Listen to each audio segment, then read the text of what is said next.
আসসালামু আলাইকুম, welcome to my channel. আমি আজকে আপনাদের চিকেন টিক্কা বডি কাবাব করে দেখাবো।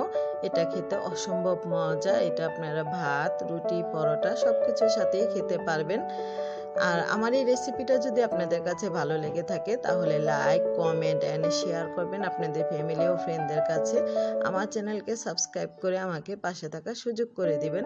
পাশে থাকা বেল আইকনটা একটু ক্লিক করে দিবেন, এতে করে রেসিপিগুলো দেওয়ার সাথে সাথে আপনাদের কাছে পৌঁছে যাবে। এখানে আমি 700 গ্রাম চিকেন নিয়েছি। চিকেনটা আমি রেগুলার কাট করে কেটে নিয়েছি। একটু ছোট সাইজ করে কাটলে ভালো, মশলা ভিতরে ঢুকে চিকেনের।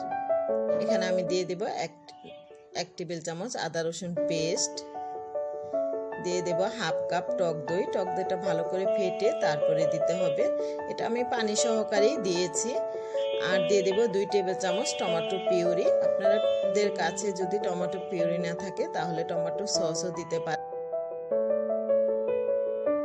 এখানে দিয়ে দেব আমি আরো কিছু গুঁড়ো মশলা। এখানে আছে 1 চা চামচ ধনিয়ার গুঁড়া, 1 চা চামচ হলুদের গুঁড়া, 1 টেবিল চামচ আছে মরিচের গুঁড়া, হাফ চা চামচ আছে গরম মশলার গুঁড়া, হাফ চা চামচ জিরার গুঁড়া, আর সাদা গোলমরিচ নিয়েছি আমি হাফ চা চামচের কম, আপনারা চাইলে কালোটাও দিতে পারেন। দিয়ে দেব স্বাদ অনুযায়ী লবণ। সবগুলো মশলা আমি একসাথে ঢেলে দিলাম। ঝালটা যার যার পছন্দ অনুযায়ী দিয়ে নেবেন। কাবাব জাতীয় খাবারে ঝাল একটু বেশি হলেই ভালো লাগে খেতে। এখন এটা ভালো করে হাতের সাহায্যে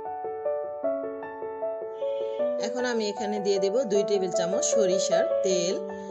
কাবাব জাতীয় খাবারে সরিষার তেল দিয়ে করলেই ভালো হয়, অনেক সুন্দর একটা ফ্লেভার আসে, কালারটা অনেক সুন্দর আসে।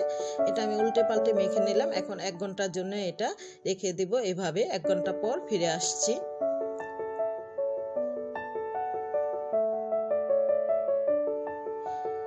তরকারিটা রান্নার জন্য আমি একটা কড়াই বসাইলাম, আর এখানে দিয়ে দেব 3 টেবিল চামচ রান্নার যে রেগুলার তেল, সয়াবিন তেল, সেটা আমি দিয়ে দিলাম। তেলটা একটু গরম হয়ে আসলে এখানে আমি হাফ কাপ পরিমাণ পেঁয়াজ কুচি দিয়ে দিলাম। পেঁয়াজটা একটু কালারটা চেঞ্জ হওয়া পর্যন্ত আমি অপেক্ষা করব। নেড়ে চেড়ে ভেজে নেব যাতে একটু নরম হয়ে আসে।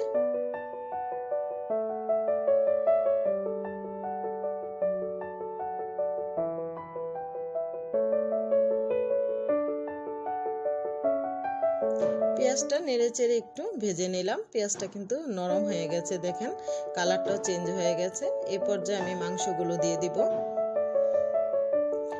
একটা একটা করে মাংস আমি পুরোটা ফ্রাই প্যানে দিয়ে দেব ছড়িয়ে।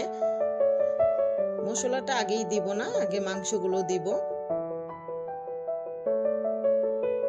সবগুলো মাংস আমি দিয়ে নিলাম।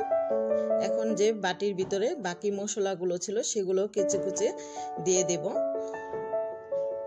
দিয়ে এটা আমি 5 মিনিটের জন্য ঢেকে দেব। চুলার আঁচটা একটু মিডিয়াম থেকে কম করে তারপরে 5 মিনিট পর ফিরে আসলাম। দেখেন চিকেন থেকে কিন্তু বেশ পানি ছেড়েছে। আর আমি এখানে কোনো পানি দেব না, এই চিকেনের পানিতেই মাংসটা সিদ্ধ হবে। চুলার আঁচটা মিডিয়াম থেকে কম করে দিয়ে তারপর আমি পুরো তরকারিটাই রান্না করব। এখন একটু নেড়ে চেড়ে এটা আমি আবার ঢেকে দেব 10 মিনিটের জন্য, চুলার আঁচটা মিডিয়াম থেকে কম করে দিয়ে।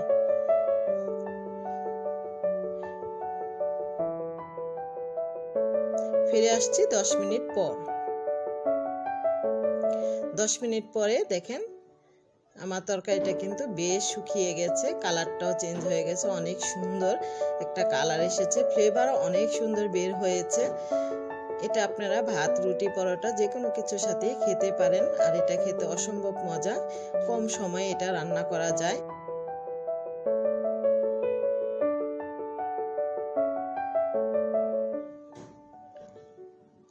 আর এটা একটু পোড়া পোড়া লাগবে, তাহলে ফ্লেভারটা অনেক বেশি সুন্দর আসবে।